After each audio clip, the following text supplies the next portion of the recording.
साल के अंदर में इसको इतनी खराब है कि न विद्यालय खुल रहे हैं और न तो प्रबंधक फीस पा रहा है और न उसको वेतन। जिंदा रहने के दो संसाधन इसके पास। एक संसाधन यह है कि मूल रूप से वो खेती करता है।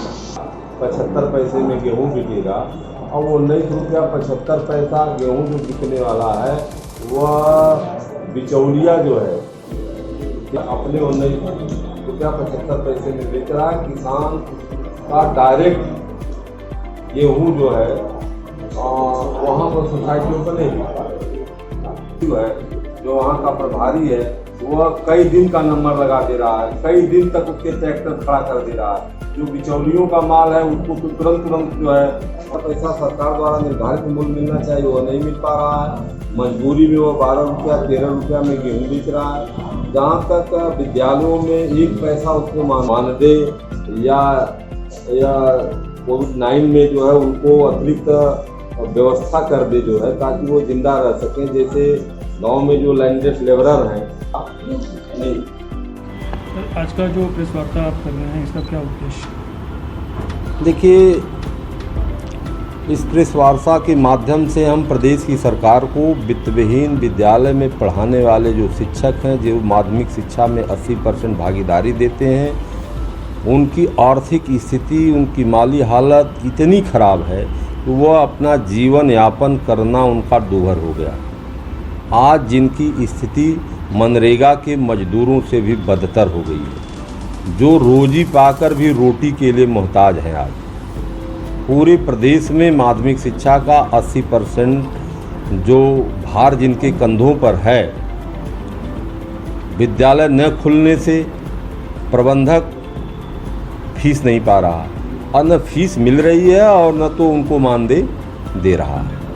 इसलिए शिक्षक एकदम भूखमरी की कगार पर है। इस पर कई पत्र हम लोगों ने सरकार को दिया, हमारे संगठन ने ज्ञापन भी सभी जिलाधिकारियों को भी दिया, लेकिन सरकार तनिक भी ध्यान नहीं दे रही है। हम सरकार को आप लोगों के माध्यम से, इस मीडिया के माध्यम से हम यह आग्रह करना चाहते हैं कि पूरे प्रदेश के जो वित्तविहीन विद्यालय के शिक्षक हैं उनको सरकार जो है मानदेय की व्यवस्था करे ताकि वह जिंदा रह सके।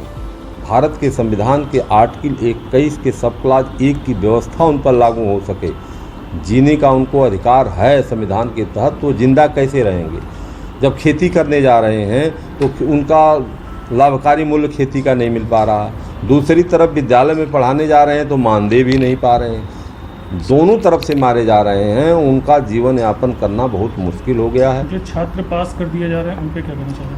जो छात्र पास कर दिए जा रहे हैं उसके विषय में हमारा स्पष्ट मानना है, यह प्रदेश की सरकार यूपी बोर्ड को साक्षर बनाने की एजेंसी बना ली है कि बच्चों को साक्षर बना दिया जाए, जिससे माध्यमिक शिक्षा का स्तर गिर रहा है। 2 वर्षों से तो ये अपग्रेड करते जा रहे हैं और 3 साल पहले इन्होंने क्या काम किया कि 20 नंबर गैस मार्क दे करके 4 विषयों में भी फेल बच्चों को पास कर दिया। तो जब 4 विषयों में फेल बच्चा पास होकर अगली कक्षा में चला जाएगा, अपग्रेड 2-2 साल 3-3 साल बच्चे कर दिए जाएंगे, तो उनका जीवन तो अपने आप बर्बाद हो गया।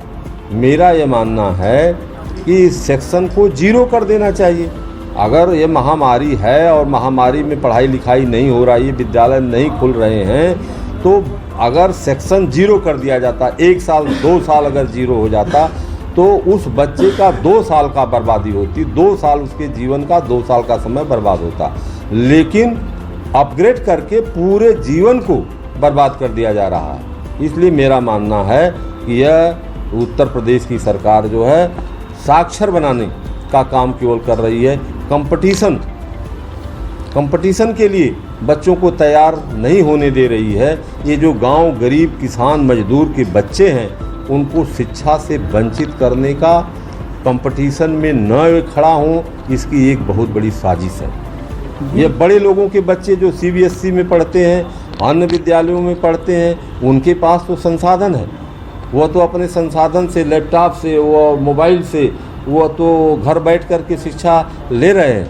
लेकिन जिनके पास बड़ी मोबाइल नहीं है जिन गाँव में जो है कनेक्शन नहीं है वह कैसे ले पाएंगे। इस पर मेरा ये कहना है कि ये सेक्शन 0 कर देना चाहिए। और दूसरी चीज़ मैं आपसे कहना चाहता हूँ कि इस साल बोर्ड की परीक्षा इन लोगों ने कैंसिल कर दिया। बोर्ड की परीक्षा इन लोगों ने कैंसिल कर दिया। 2 अरब 54 करोड़ रुपया लगभग 58 लाख बच्चों से इन लोगों ने जो है हाई स्कूल का 501 रुपये के हिसाब से, इंटरमीडिएट का 601 रुपये के हिसाब से शुल्क वसूला, जिससे 2 अरब 54 करोड़ कुछ रुपए जो है इनके खाते में गए। और वह गरीब बच्चों के पैसे हैं, गरीब अभिभावकों के बच्चे हैं, जो गांव किसान खेती करने वाला है, तो उस पैसे को तो वापस कर देना चाहिए। उस पैसे को वापस कर देते, या उस पैसे से उन जो भूखमरी के कगार पर शिक्षक है उसको वापस कर देते जो है। लेकिन उस सरकार वह पैसे को क्या करना चाहती है, इनका कोई अभी तक स्पष्टीकरण नहीं आया। यूपी सरकार ने गुड़ को राहत पैकेज में शामिल करने का फैसला किया है। जी, गुड़ को